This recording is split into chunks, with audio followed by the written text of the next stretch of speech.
Ahyam dadati swapadantikam. All right, let's finish up these Devatas' prayers to Krishna, to Narayana, the Supreme Lord Vishnu.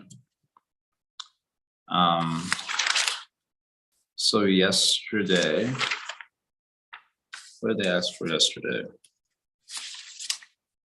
Yeah. So yesterday they, having praised the Lord, having praised those who know the Lord by pure bhakti, having criticized those who speculate, being devoid of pure bhakti, the Devatas finally made the request, because in every prayer there is some request. So the request is very straightforward. Can you kill the demon Vitrasura who's disturbing us? Antas tapam anagharhasi samayicham. Please remove the tapa in the heart. So the tapa in the heart is very specific for them. The pain in the heart is Vitrasura. So you please remove that pain by killing him. That's basically the request. So we're on verse 42. The last little set of verses here. I'll start with the translation here. O Lord, as the small sparks of fire cannot possibly perform the actions of the whole fire, we sparks of your lordship cannot inform you of the necessities of our lives. So I really try to understand this analogy. I don't get it. It's toward the end of the prose statement here. Kiyani harvarta vishesho. So kiyani harvarta vishesho vignapaniya. So this means, what is it? To what extent can we inform you of our artha vishesho, our special need? The word vishesho means like a speciality or particular. And artha means, necessity here. One of the meanings of artha is necessity. Swa artha, we heard this word the other day. Swa artha, one's self-interest or one's real requirement. The word artha can mean meaning. The word artha can mean wealth.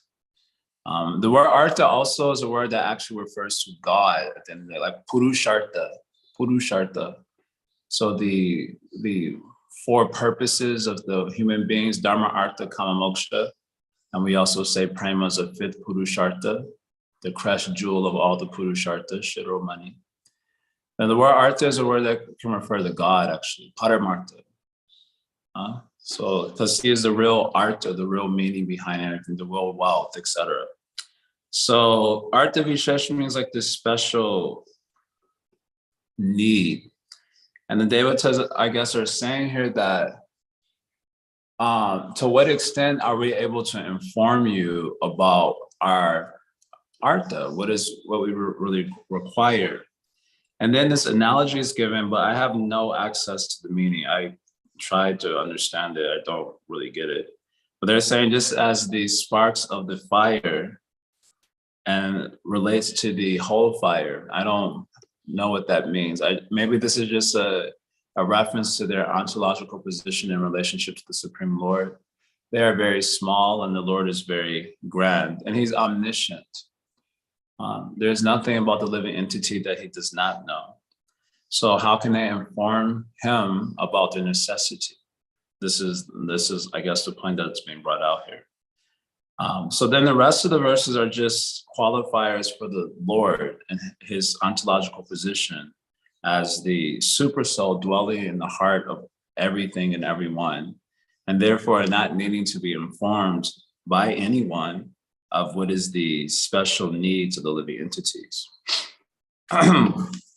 I read the rest of the verse. He says, therefore, so you are the complete whole. Therefore, of what do we need to inform you? You know everything because you are the original cause of the cosmic manifestation, the maintainer, and the annihilator of the entire universal creation. You always engage in your pastimes with your spiritual material energies, for you are the controller of all these varied energies. You exist within all living entities, within the cosmic manifestation, and also beyond them. You exist internally as part of Brahman and externally as the ingredients of the material creation. Therefore, although manifested in various stages at different times and places and in various bodies, you, the personality of Godhead, are the original cause of all causes. Indeed, you are the original element. You are the witness of all activities. But because you are as great as the sky, you are never touched by any of them. You are the supreme, you are the witness of everything as Para Brahman and Paramatma, O Supreme Personality of God, nothing is unknown to you. So a lot of these phrases we've already kind of come across in the description of the Supreme Lord. For example, you have this phrase, Sakshat Para Brahmana Paramatmana.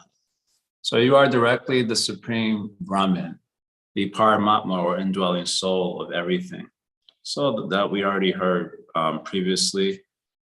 Here's another phrase, Akasha Sharirasya, that your body is Akasha. Like Krishna says in the Gita also, the nature of the element of Akasha is that it pervades all of creation. It's inside everything, it's outside everything, but it doesn't mix with the other material elements, unlike the other elements that come out of the Akasha. You know, the other elements that come out of the Akasha are air and fire and water and earth. And all these elements, there can be an intermixture of them. So for example, the earth element and the air element, they mix together sometimes. And therefore you'll say that, oh, the air is smelling funny, or the air is smelling very beautiful, because the air will carry the quality of the earth, which is smell. And so there can be admixture of these other elements, but the ether's quality is that although it pervades everything, it doesn't mix with everything. So Krishna and the Gita, and here also the Devatas are saying that the Lord is like Akasha, or space, that he pervades inside, outside everything, but he's not mixed with everything. He remains ever detached or in his own transcendence, although pervading all of nature. So a lot of these phrases are like this only. Sarva pratyaya sakshina, you are the witness inside the heart of everyone, and so on. So these are descriptions describing his position as a super soul. So as such, he also manifests externally as the material creation. This is another phrase that is coming up, that pradhana rupena. Brahma pratyat atma sarupena, pradhana rupena. So you are existing inside and outside everything. So inside you exist as the antaryami, indwelling soul, and outside you exist as pradhan. So the material nature is described here also as this form. We described this many times before, that the material, this is basically because of Sarkaryavada philosophy. The Sarkaryavada philosophy means that the cause exists inside the effect, and the effect exists inside the cause and is manifested from the cause. And therefore there's a non-difference between the cause and the effect. I always been giving the example recently of the relationship of peanut and peanut oil. So peanut oil comes from peanuts, and the peanutness pervades all of the peanut oil. So there's a non-difference between peanuts and peanut oil, but at the same time, although there's that non-difference, or you can say equality or sameness, is asymmetrical. So you can say the peanut oil or peanut sauce is peanuts, but it's not, because the peanut has qualities that the peanut oil or peanut sauce doesn't have. For example, the peanut has hardness, it has crunchiness, it has texture, and so on. So the world is also God. The souls are also God, because we are an effect of God. So we're not different from God. We are also God. But that being God is asymmetrical, it's not the same. It's not the same at all accounts. It's not a symmetrical or full equality. Or you can say it, that God's presence is manifested, even when we look at the world and when we look at ourselves, God's presence is manifested, but not his full presence, his entirety of being, his spiritual swarupa. So they're saying like this, you exist inside and outside everything. Inside as Antaryami, outside as the Pradhan, that is also you. So anyway, all this is to make the one point, it seems, that therefore being omniscient and being the witness of everything, being omniscient, what is it that we can inform you about our special need? So this is an interesting. The commentaries to this verse are very short and kind of straightforward, but Prabhupada's purport is like they're feeling embarrassed to approach the Lord with something material, because a pure devotee, knowing that the Lord knows everything, does not approach him for the material needs, especially when going through our Vitrasura moments, as we were talking yesterday. Then no need to go to the Supreme Lord for removing those things. Especially the pure devotee will even take those things as udipans or special stimulants for becoming more absorbed in the Supreme Lord. That's what we were speaking yesterday. So devotees, pure devotees, the Nishkam Bhaktas, they don't come to the Lord for those sorts of things. He already knows they are going on. He already knows. So what is the need for approaching him for those things? They rather approach for things that are not available in this material world. A problem that is not solved by, adjustment or material calculation. They pray for prema. Just like Narada Muni is saying that those who are, what is that verse? Prabhupada likes this verse a lot. The learned persons in this world, they do not pray for that which is available, even for the hogs and dogs, from traveling all the way up to Brahmaloka and down. Anything available within that space, the pure devotees don't. The Kovidas, the learned persons, they don't pray for anything like that. They only pray for that which is not available in this material world. So what is that which is not available in this material world? That is bhakti. So they're only interested in that transcendent dispensation upon their soul. But if you're not a pure devotee, a little bit less learned, or say deluded by Maya, so our approach to the Lord may be mixed.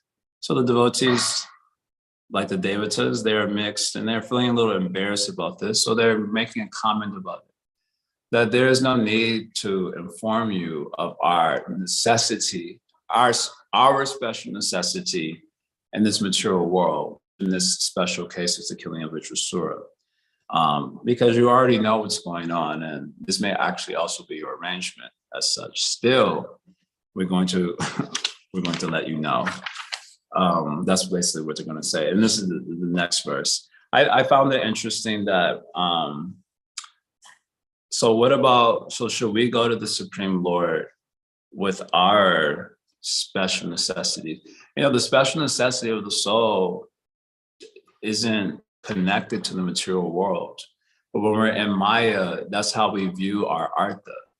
Our artha is viewed in terms of material, whatever, relief or material happiness. It's almost hard to avoid that. So as participants in a culture intended for pure devotion, we may become a little bewildered how we might approach the Supreme Lord. Because if we go to God only for asking for the pure thing, then it may feel a little inauthentic. And if we go to the Lord like the devatas praying for the material thing, then we feel embarrassed about it. Well, maybe we feel a little embarrassed that this is not a way to pray. So sadhakas, neophyte sadhakas specifically, we get a little bit confused or bewildered, and probably resonate more with the devatas than we do with the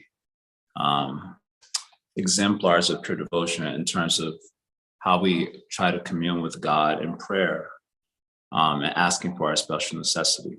Okay, so the next verse goes like this. Dear Lord, you are omniscient. That's taken on from the previous verse. And therefore, you know very well why we have taken shelter at your lotus feet, which provides shade that gives relief from all material disturbances. Since you are the supreme spiritual master and you know everything, we have sought shelter of your lotus feet for instruction. Please give us relief by counteracting our distress.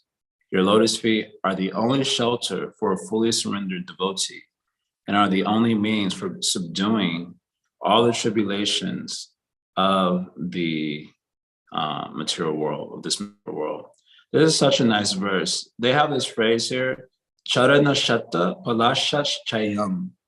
So the Lord's lotus feet, the Lord's feet are being compared to a lotus, as they often are.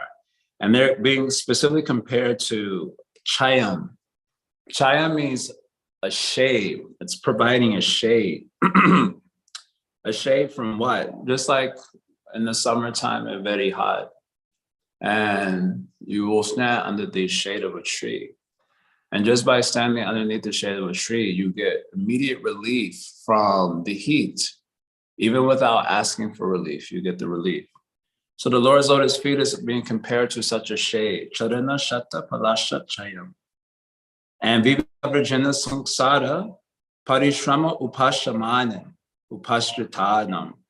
So the devotees who take shelter of the lotus feet of the Lord, they get immediate relief from samsara parishram. So some parishram means like the struggle. Shrama means like effort or struggle. Parishram like intense effort or struggle. So everyone in samsara, they're struggling. Samsara parishram, struggling from what? Vividha Virjina. So Vividha Virjina means the various dangerous situations that we encounter in this world, both internal and external. It's a great hard struggle. And so the devotees who are upashritanam, who take shelter of such a shade, then they get immediate relief from that struggle just by taking shelter of the shade of the lotus feet, even without asking for the relief. This is why the devotees, when we come to them with our issues, and they reply with chant Hare Krishna, hear Srimad Bhagavatam, in other words, take shelter of the Lord. It doesn't strike us as a very practical solution. That's also because a lot of our practice is quite rote, is the word I'm looking for, I think. And so we have the experience of rote practice, which is no experience at all. And so it doesn't strike us as a solution to our problem when dealing with the samsara parishram. But here it's saying that the actual relief from samsara parishram comes just by taking shelter of the lotus feet of the Lord without needing to ask the Lord for anything.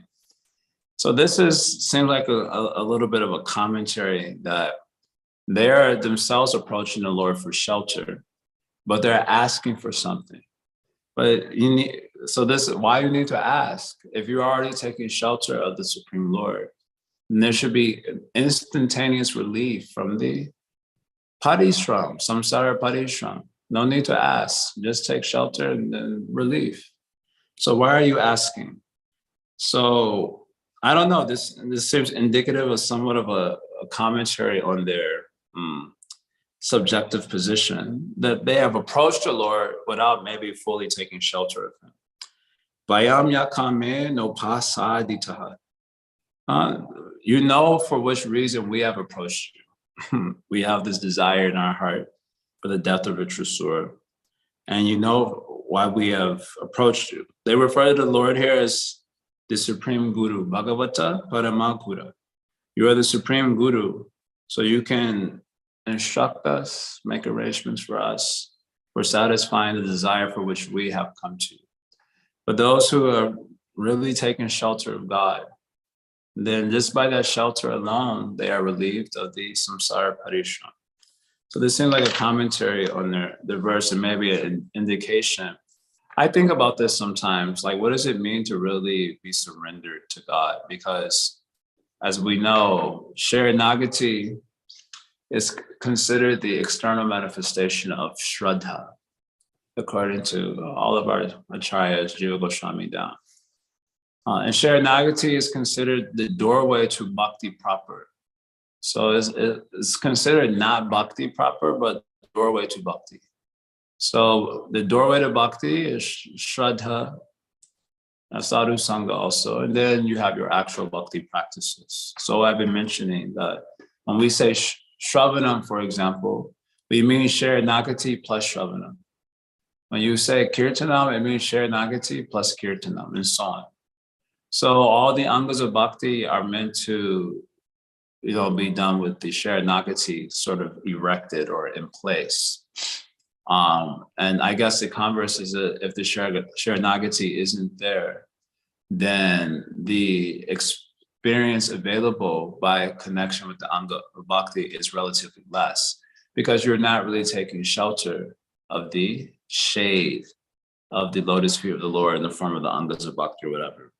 So this is maybe indicating some sort of a commentary that one can approach the Lord without taking shelter. And the experience of doing so, it seems, is that one does not get relief from the samsara parishram, because the devatas are not relieved, at least not just yet. Whereas the pure devotees, having taken shelter, they get that immediate relief. So it's an interesting, we don't have time for such a discussion like this, but what does it mean to be surrendered or to actually surrender to God? One should contemplate on Sharanagati and do it. All right, so the last two verses here, straightforward. So apparently, the devatas thought that their prayers were very nice and that the Lord may misunderstand their intention, even though they said, you already know, you need not be informed of our special requirement, our Artha Vishesha. So the Artha Vishesha for the Lord is Prem Bhakti. That is our real requirement for the souls, devotion. So having prayed in such a way, the devatas perhaps intuited that the Lord may misunderstand us and give us Prem Bhakti. And if he gives us Prem Bhakti, then we'll simply wander the world without attachment, even to Swarga. And then the Swarga Loka will be overrun by the Asuras. So we don't want that to happen. So let us be clear. Let us make it crystal clear what our prayer is to the Supreme Lord. So they speak this next verse. That's how our commentators introduce it. Ato isha jahi twashtram grasatam bhuvanatrayam. Grastani inana Krishna tejang syastra yudhanicha. So they say, therefore, ataha. Therefore, our Lord, O Supreme Controller, O Lord Krishna, please annihilate this dangerous demon Vitrasura, Twashta's son, who has already swallowed all our weapons, our paraphernalia for fighting, and our strength and influence. So they're very clear about what their prayers. Interestingly enough, Prabhupada's purport is like this. He quotes Gita 7:15-16, the four types of people who don't surrender to God, and the four types who do. Of the four types who surrender to God, they're considered outside the culture of Shuddha Bhakti, as mentioned by Rupa Goswami in the earlier part of the Sadhana chapter of the first ocean BRS. So four examples are given. Arto Jignasura Trati Gyani. So the sort of symbol of the distressed person is Gajendra. The symbol of the person wanting material remuneration is Dhruva. The archetype for the inquisitive is Shaunaka Rishi. And the archetype for the Gyani are the Kumaras. So these four, they were considered outside the culture of Shuddha Bhakti, having approached God for something else. But if they get the association of Bhagavan or his Shuddha Bhakta, and they thus give up such desires, then they become qualified for Shuddha Bhakti. So that's Rupa Goswami's statement in BRS. So maybe the devatas were thinking that we're now getting the association of Supreme Lord. By that influence, we're offering very nice prayers to the Lord that are filled with conclusive truths about the Lord and the devotees and devotion. And therefore, he may say, yes, they've given up this desire for material remuneration, artarti. So let me give the prema bhakti. So they said, no. Let us be clear. We want Swarga Loka. Kill this guy so we can get Swarga. So they offer this particular prayer. And then they conclude their prayers in verse 45. This is the last verse of the sequence. So Hamsaya Dwaha Dhara Nilayaya Nirikshakaya. So they call the Lord as a Hamsa, a swan. So the nature of the swan is that he can, apparently, at least as we hear from scripture, that the swan can, dip his head in a mixture of milk and water and take out the milk and leave the water. So the swan is an image of keen discernment. So the devotees, the enlightened ones, are often called as hamsas or paramahamsas, swans, due to their ability to discern matter from spirit, for example. So this is the quality of the swan, that they have this keen ability to discern milk from water and take the milk and leave the water. So they're referring to the Lord as a hamsa. They want him to do some discernment too. Where does this hamsa lie? Dwara nilayaya. He's lying in the lake of the heart of the living entities. Nirikshakaya. And he's observing all the things that are going on in that heart. So there's our true desires are there. It's mixed up with a lot of other stuff going on in the psychic space, but our true core desire is there. So you make some discernment there with our true desire, and you reciprocate with that. So our true desire, in the Devatas case, our true desire is this Kilvitrasura, to give us swarga. That is our true desire. There may be so many other things going on in the psyche. There's some devotional elements are there also, and so much other disturbances are there, but you are hamsa. So you discern what is really in our heart. And reciprocate with that. Just like another example in this regard is the Gopis in the reunion chapter. So the Gopis are very frustrated with Krishna, how he's mistreated them, at least ostensibly speaking. So they posed some question to Krishna, wanting to know what type of lover he was. So they asked 3 questions to him. Are you this type of lover, this type, or this type? They mentioned 9 types of lovers, not going through all the details. So finally, when the Lord gave his answer, first of all, he denied that he was any of the types of lovers that the Gopis were indicating. He denied any of, and he's in his own special category. So to tell that he's in his own special category, he speaks this very famous verse where he says that that the reason he doesn't reciprocate the love of his devotees, even those who worship him, is to augment their love. And he gives the example. It's just like a poor person who has gained wealth and then lost it, and having lost the wealth can think of nothing else. So in the same way, he's dealing with his devotees, augmenting their bhava and their prema for him. He makes a special verse in the commentaries. It's described that when the Gopis were hearing this verse, they started to smile, and they look with side eyes at each other and smiling because they were very happy to hear how the Lord was really reciprocating with their desire on its deepest level. So their desire, say for the Gopis, is to love Krishna more and more. The nature of love, prema, is that it seeks itself, basically. In other words, love seeks to be more loving, right? Love comes from love, bhaktiya sanjataya bhaktiya, or love seeks itself. It is by itself and for itself. In this language that Srila Maharaj would like to use, he will use it in relationship to God. God is by himself and for himself, but this is true of his internal energy, which is also described as ahaituki, or pratyata, has independence like God. So love is for itself and by itself. It seeks itself only. It seeks nothing else. So love seeks to be more loving. And this is the Gopis, of course, as the paragons, more than the paragon of love. They are love itself in a form. So the nature of love is that it seeks itself, and so far as it seeks to be more and more loving. This is the core desire of the Gopis. So here Krishna makes this statement. They realized that Krishna was reciprocating with the depth of their desire, and responding to that by disappearing from them, allowing their love to reach these incredible heights and so on.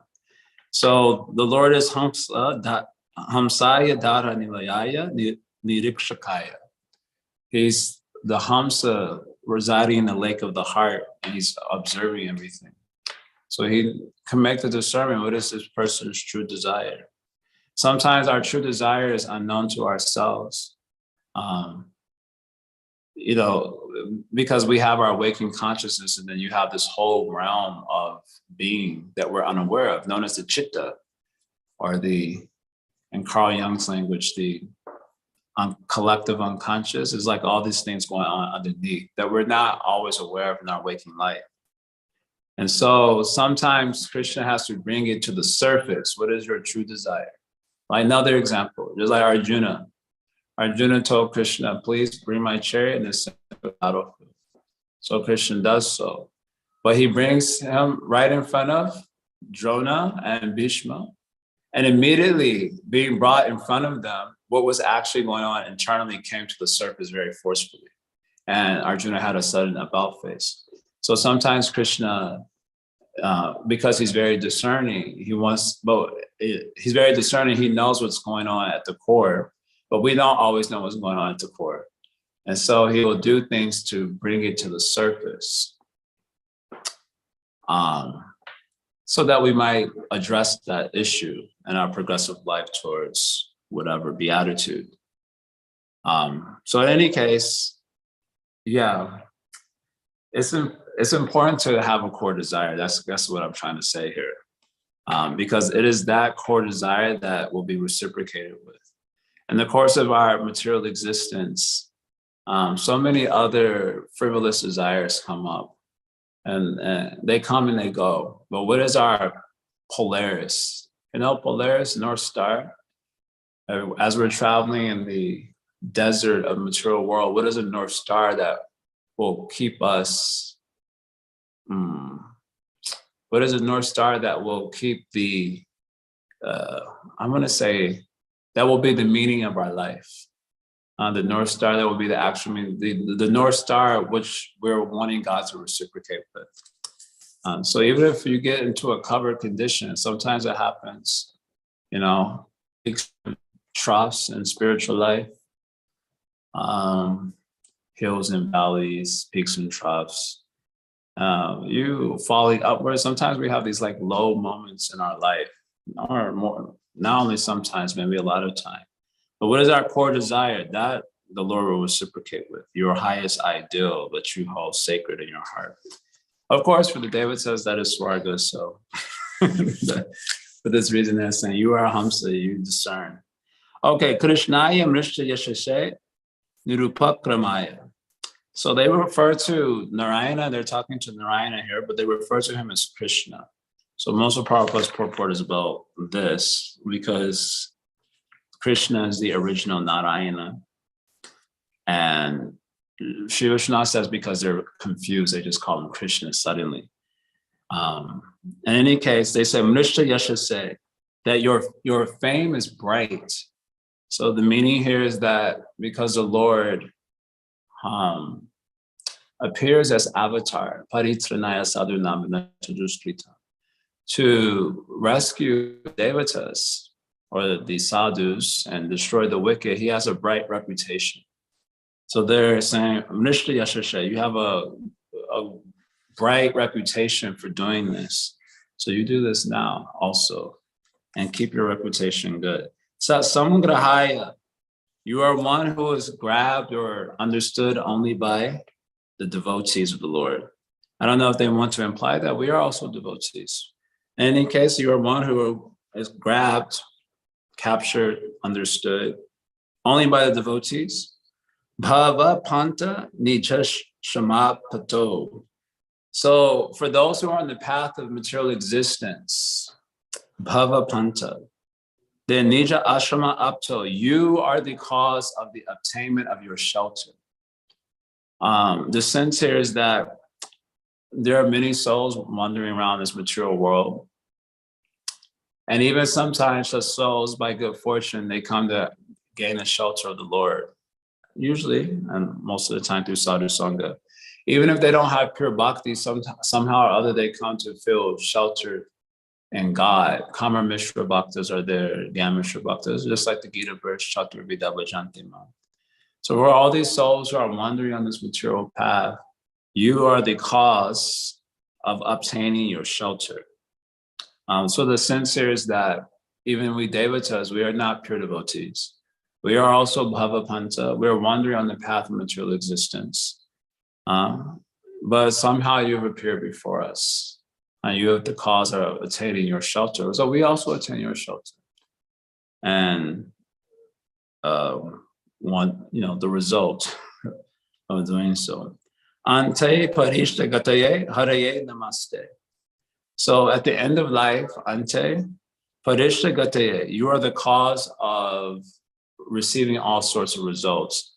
So all the commentators talking about attaining liberation, 5 types, or attaining the different rasas, 5 types. So the Lord is the cause of all of that at the end of life, in reciprocation with the nature of the approach. So Harashe Namaste, therefore we offer our obeisances unto you, Lord Hari. And this ends their prayers. Shukadeva Goswami comments on this, that, O King Parikshit, when the demigods offered the Lord their sincere prayers in this way, the Lord listened by his causeless mercy. Being pleased, he then replied to the devatas. So we'll start the Lord's reply next week. Listen, these verses of the Lord responding to the devatas are kind of famous also. We'll probably finish it in one class because the Lord only says about 3 or 4 things, and then he tells them how they can kill Vishwasura. But we're going to pause there and take up the section next week.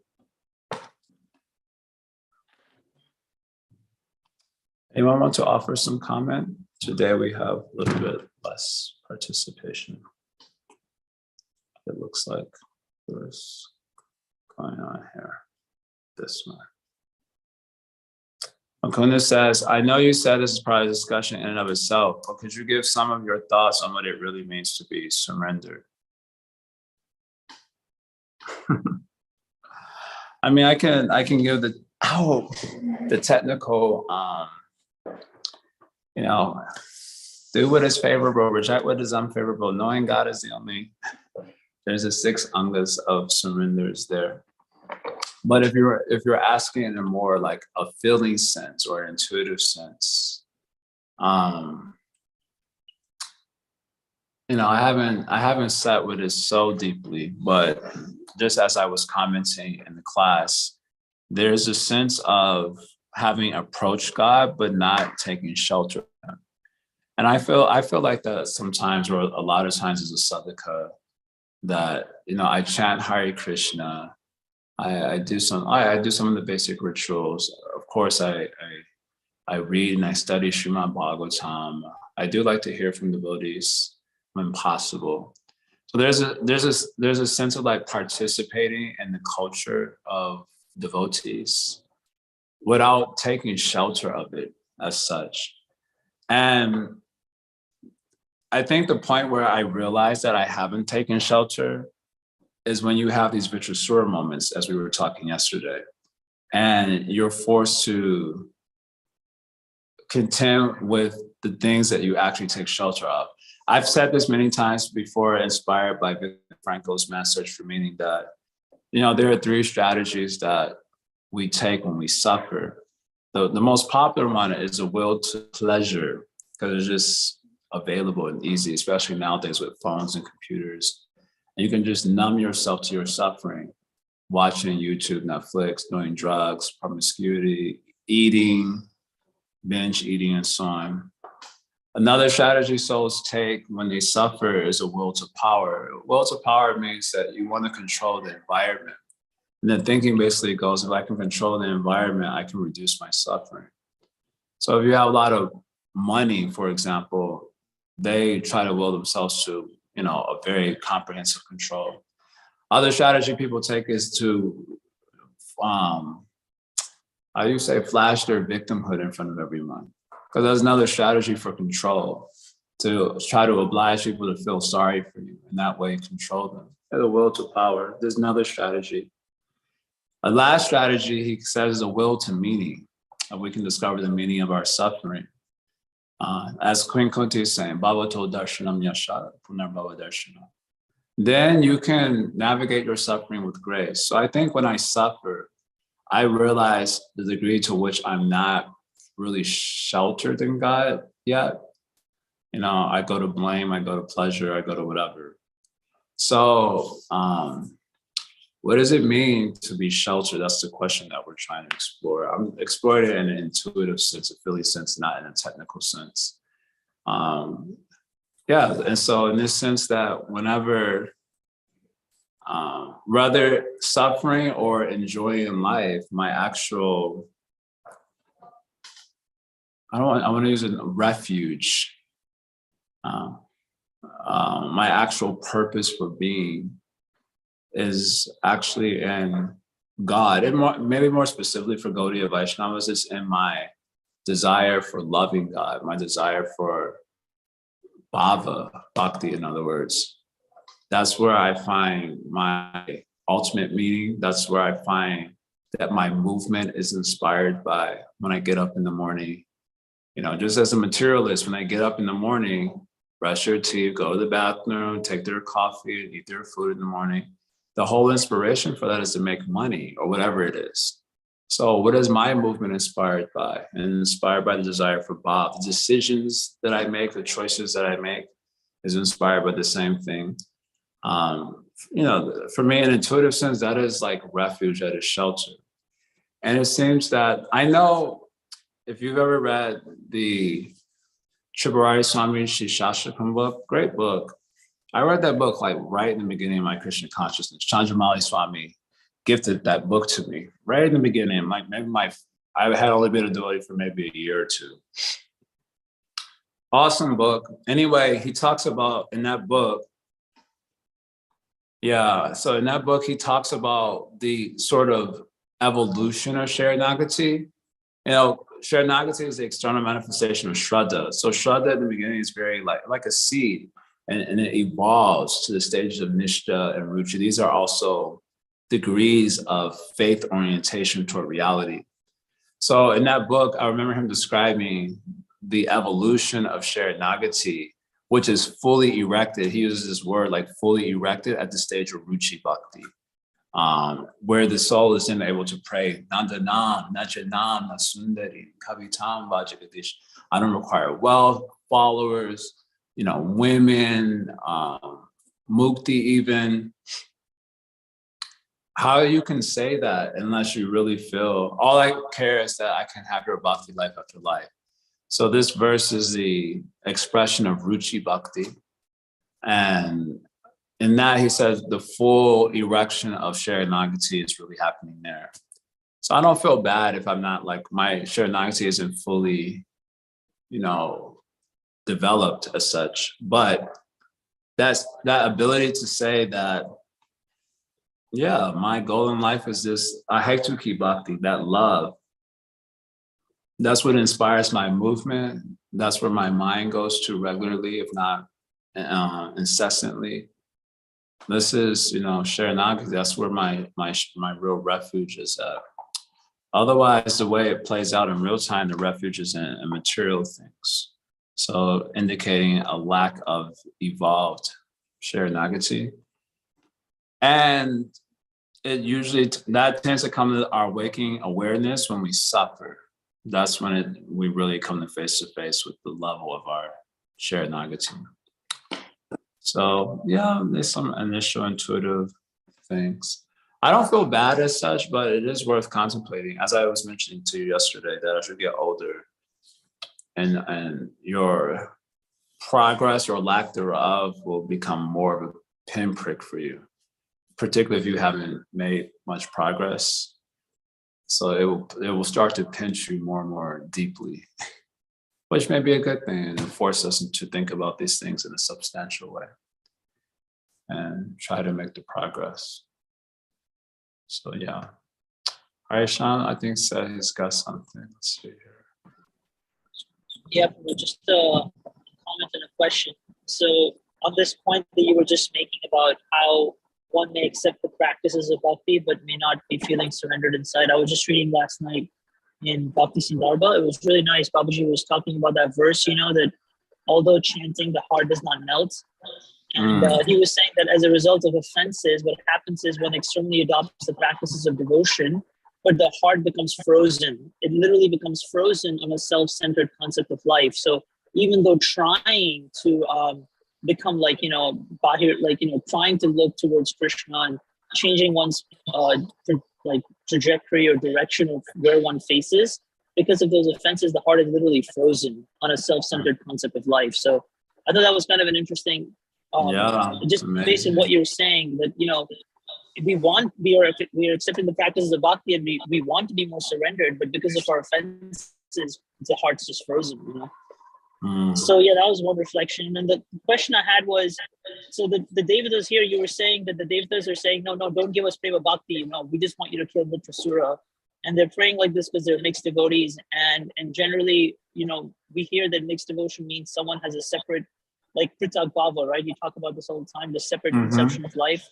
So my question is there Pritak Bhava manifesting here in the form of having a desire that may not be aligned with the desire of the Lord? Is that what it means to have a Pritak Bhava, that you have a separate plan or a separate desire than one that may be in the Lord's heart? And so the pure devotee on the other hand would just be like, Krishna, whatever you want. You want me to die from this demon? Sure. You want me to live? Sure. But I have no separate desire. Is that what it means to have a Pritak Bhava? You know what I mean? Yeah, that's what it means. Pritak Bhava means you have some other desiredness, right? Anya Abhilashita. We were describing that yesterday, right? So desiredness. So desiredness means your whole mental quantum is just filled with that desire and practically no room for anything else. So that it's supposed to be like that for bhakti. You're supposed to have bhakti desiredness. Bhakti abhilashita, that's supposed to be there. And anya abhilashita should be shunya, should be zero. So if you have anya abhilashita inside, that means you have pritak bhav. We're affected by Maya. So we have a separate interest. And on account of that separate interest, our mental quantum is filled with this other desiredness. In the case of the Devatas, it is swarga. In our case, it may be whatever. It's just some prominent thing that just absorbs our whole psyche and not giving room for other things to enter inside. So yeah, that's what it is. There should be bhakti abhilashita, and anya abhilashita should be zero. But what to do? When you're in Maya, hard to come out. So of course, the solution for Maya is supposed to be the same, bhakti only. Anartha upashama saksha bhakti yoga dokshaja, right? So the same bhakti is supposed to remove the Maya. But yeah, if the bhakti isn't done with full sharanagati, earnest, it may take some time for us to feel the effects of that removal. This is why it's also recommended to do bhakti in the beginning and strong sadhu sangha. So we get a little bit of an uplift from the association. Otherwise, our little bhakti may not have the punch. All right, so yeah, that's what that is. That's my understanding of our issue. The comment is very nice, also frozen and self-centeredness. Yeah. Hare Krishna, Prabhu. Hare Bolo. Prabhu, I was thinking a reflection point here that it's interesting that the Bhagavatam uses so many different means of teaching the different things about bhakti. Like today we're hearing they were using an analogy which is difficult to understand. Sometimes it uses poetry, sometimes it uses stories. And I was recently reading the story of Puranjana. It's like 4 chapters of just analogy after analogy. And you got like, oh, is that an analogy inside an analogy? Is that separate analogy? But it's quite interesting to note that how Sukadeva Goswami and Vyasadeva is using so many different tricks and techniques says to get the point across to the leader to understand what's needed to be done. Yes, the analogy is one of the pramanas, right? It's called upamana. Yeah. Upamana, pramana. So that's what the scientists do actually. many scientists, they do this trick, it's a very good trick, that they offer some upaman as scientific evidence. And because the upaman is very good for people, they take that itself as the evidence of the reality of what the scientists are saying. For example, for what I know, maybe this isn't true, actually. I have to look this up. But from what I know, they haven't actually seen a virus like with their own two eyes. But they have used some upaman to describe it. And because the virus, you get sick. And they say, well, what's happening is that if you're in the room with a sick person, then the virus comes out and enters inside you and it makes you sick. And that has a lot of explanatory power that makes sense to a person. So because of its explanatory power, people accept that there must be a virus. But actually, it is still like a theory that no one's ever actually seen an actual virus with their, computers and all that. They have CGI stuff.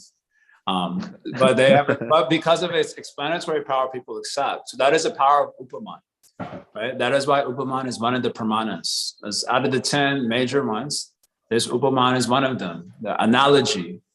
So in the Bhagavatam, or any teacher when teaching, they will apply many pramanas to teach.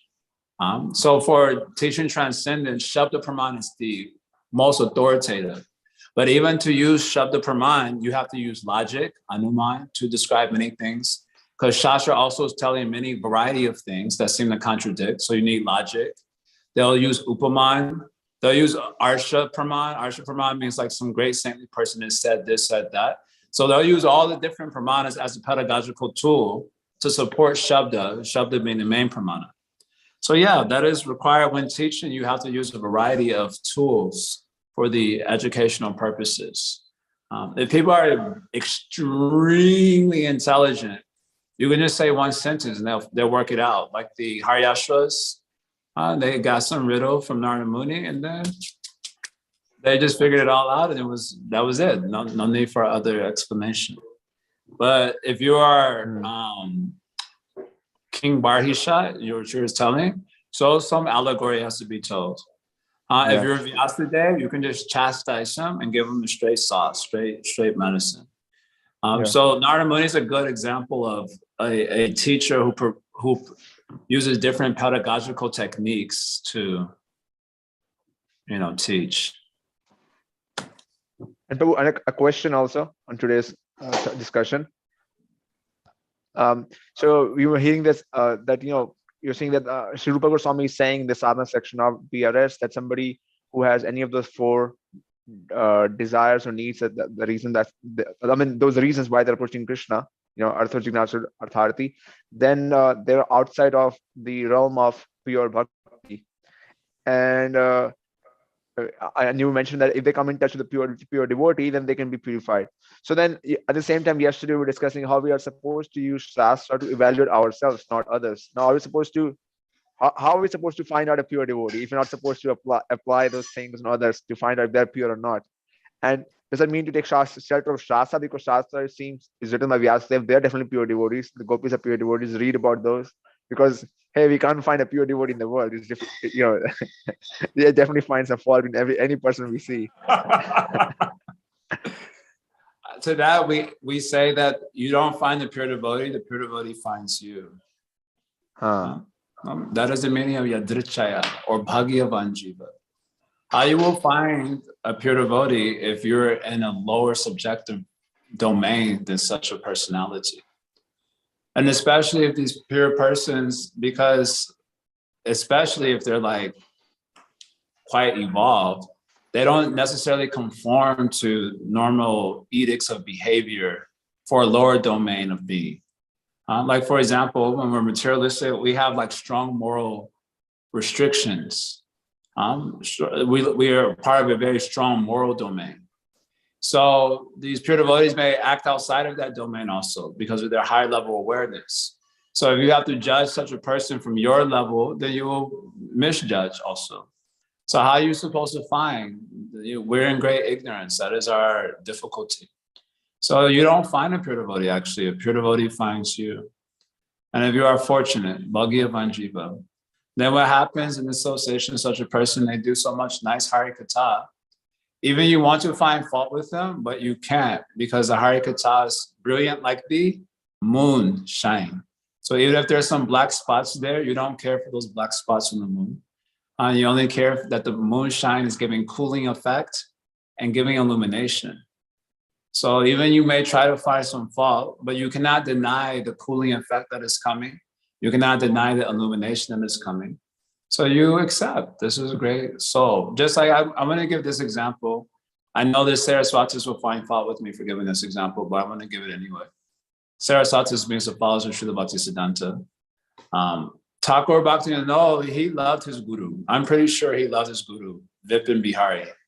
Even in his prayers, Gitavali, he writes prayers to Tosi Manjari, which was the name of his guru's siddha form. He's praying to Tosi Manjari. So despite Vipin Bihari having some, what we would consider moral defects, I think he smoked, I think he did a little smoking. He did, he did some things that were weird. Thakur Bhakti attributes his association and his diksha from Vipin Bihari as giving him the power to give up meat eating. Because he also was apparently in his, you can call it his lila, he was attached to meat. He was attached to the meat. And he said when he received diksha for Vipin Bihari, he said, only by the strength of that mercy, I was able to give up the meat eating, which I was attached to. So even if there's some apparent fault on the moral domain that we're operating on, you cannot deny the moonshine that is coming. Cooling effect is coming, illumination is coming. So your own heart will be the evidence of the association of a pure devotee in that sense. And you may say, well, how do you know he's pure? He's pure enough for me because that effect is coming from my heart, the inspiration of that. So pure enough. Maybe he's not like on the level of Mahabhav or whatever, but pure enough for me. In that way, you don't find pure devotees. You are found. You are lost and you are found, right? And that prayer is there, that Christian prayer. I once was lost, not only once, many times. I once was lost, but now I'm found. So we are lost and we are also found by the pure devotees. We don't find them, they find us. That's my answer to that. Otherwise, how we will get? Thank you, Prabhu. That was very poetic.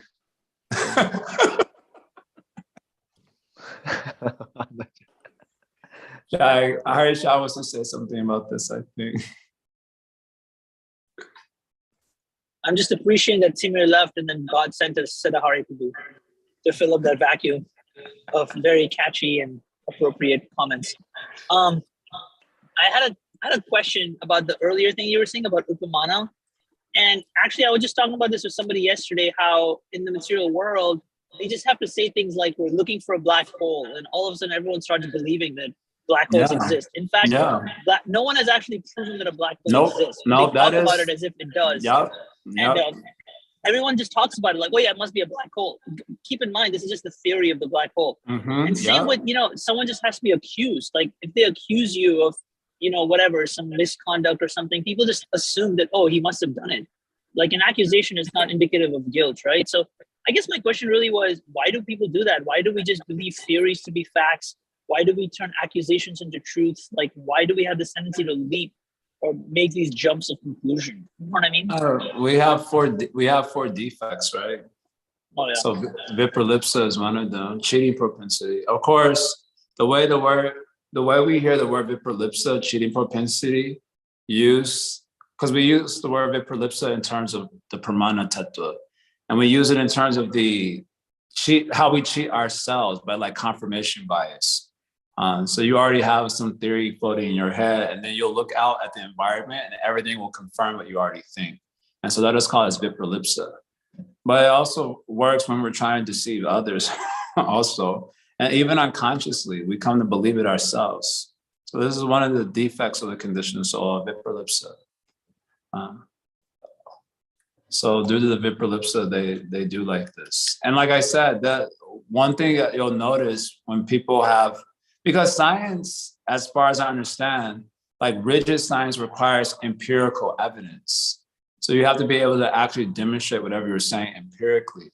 But the more cosmic the scientific work gets, the more abstract it gets by necessity, because you can't like go out in space and study it and so on. So they have to apply other pramanas to explain things to people, like Upaman. Upaman is one of the most prominent pramanams used by everyone to convince people of their position. And like I said, as long as it has good explanatory power, then people will come to believe it.